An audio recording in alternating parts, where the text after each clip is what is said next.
L'homme dans tous ses états, en quoi c'est une question déterminante dans ce lieu-là et par rapport à la technopole en fait. Ouais,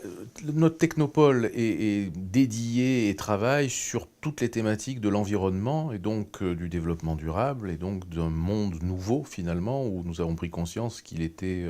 à la fois limité et qu'il fallait le préserver et qu'en même temps c'était une source d'opportunités, de croissance, de développement, de création d'emplois, de création de richesses. Donc c'est cette confrontation-là entre l'environnement et le monde tel qu'il est et le monde économique qui est au cœur de la thématique et de la problématique de l'Arbois.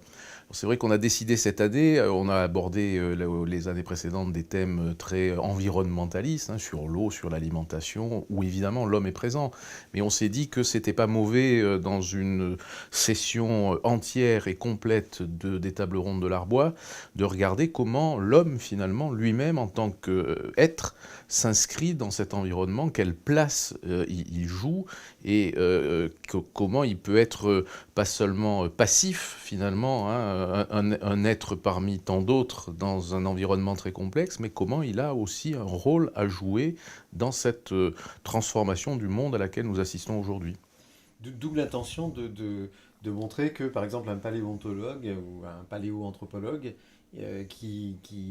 explore des mondes inconnus et très anciens, mine de rien, dans ses recherches,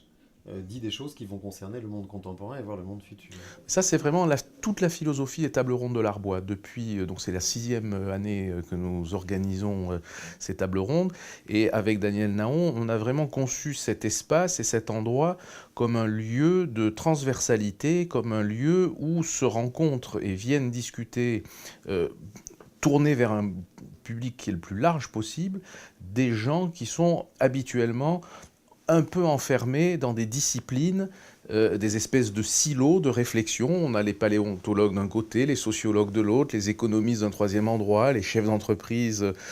ailleurs. Et ces gens-là n'ont pas vraiment l'habitude de se retrouver, de pouvoir dialoguer ensemble sur des sujets qui pourtant les concernent tous de la même manière. Et donc là, évidemment, quand on parle de l'homme dans tous ses états, on se rend bien compte que Louis Gallois vient parler de l'homme dans l'entreprise, que Michel Brunet, qui est en train de parler, parle des origines de l'homme pour comprendre comment nous en sommes arrivés là,